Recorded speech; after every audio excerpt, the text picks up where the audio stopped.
Hazrat Abu Zar Ghifari radiyallahu anhu's conversion to Islam. Hazrat Abu Zar Ghifari radiyallahu anhu is very famous among the Sahaba for his piety and knowledge. Hazrat Ali radiyallahu anhu used to say, Abu Zar is a custodian of such knowledge as other people are incapable of acquiring. When he first got news of Rasulullah sallallahu alaihi wasallam's mission, he deputed his brother to go to Makkah and make investigations regarding the person who claimed to be the recipient of divine revelation.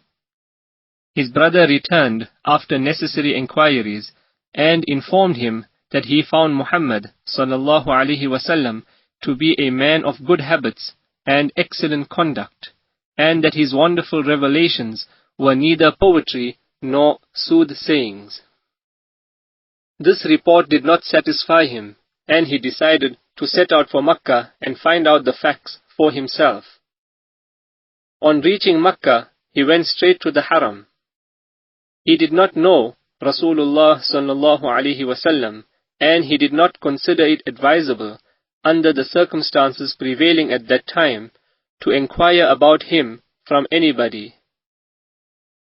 When it became dark, Hazrat Ali radiyallahu anhu noticed him, and seeing in him a stranger, could not ignore him, as hospitality and care for the travelers, the poor and the strangers were the Sahaba's second nature. He therefore took him to his place.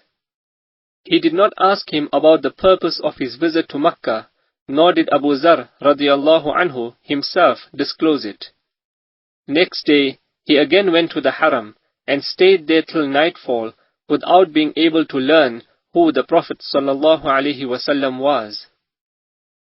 In fact, everybody knew that Rasulullah sallallahu alaihi wasallam and his companions were being persecuted in Makkah, and Abu Zar radiyallahu anhu might have had misgivings about the result of his quest for Rasulullah sallallahu alaihi wasallam. Hazrat Ali radiyallahu anhu again took him home for the night, but again did not have any talk with him about the purpose of his visit to the city. On the third night, however, Hazrat Ali radiyallahu anhu had entertained him as on the two previous nights. He asked him, "Brother, what brings you to this town?"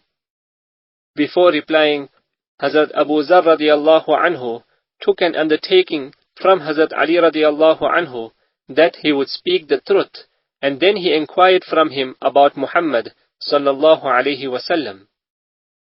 Hazrat Ali radiyallahu anhu replied, "He is verily the Prophet of Allah. You accompany me tomorrow, and I shall take you to him. But you have to be very careful, lest people come to know of your association with me, and you get into trouble. When on our way I apprehend some trouble, I shall get aside pretending some necessity or adjusting my shoes, and you will proceed ahead without stopping, so that the people may not connect us."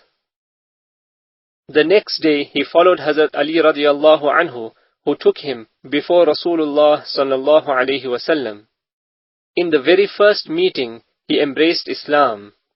Rasulullah sallallahu alaihi wasallam, fearing that the Quraysh might harm him, enjoined upon him not to make an open declaration of his Islam, and bade him to go back to his clan and return when Muslims had gained the upper hand. Hazrat Abu Zar radiyallahu anhu replied, "O Prophet of Allah, by him who is the master of my soul, I must go and recite the kalima in the midst of these unbelievers." True to his word, he went straight to the Haram, and right in the midst of the crowd, and at the pitch of his voice, recited the Shahada, which is, "Ashhadu an la ilaha illallah, wa ashhadu anna Muhammadan Rasulullah." I bear witness that there is no God save Allah, and I bear witness that Muhammad sallallahu alaihi wasallam is the Prophet of Allah. People fell upon him from all sides, and would have beaten him to death if Abbas, that is Rasulullah sallallahu alaihi wasallam's uncle, who had not till then embraced Islam, had not shielded him and saved him from death. Abbas said to the mob, "Do you know who he is?" He belongs to the Ghifar clan, who live on the way of our caravans to Syria. If he is killed, they will waylay us and we shall not be able to trade with that country." This appealed to their prudence, and then they left him alone. The next day, Hazrat Abu Zar radiallahu anhu repeated his perilous confession of Iman, and would have surely been beaten to death by the crowd, had not Abbas intervened once again and saved him for the second time.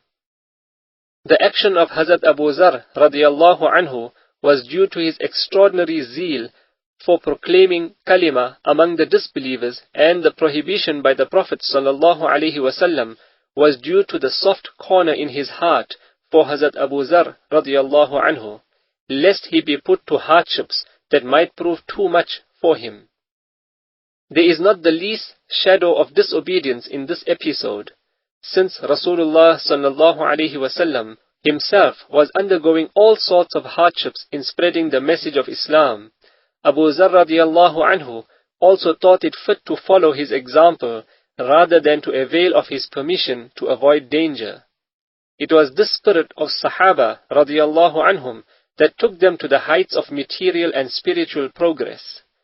When a person once recited the kalima and entered the fold of Islam, no power on earth could turn him back, and no oppression or tyranny could stop him from tabligh.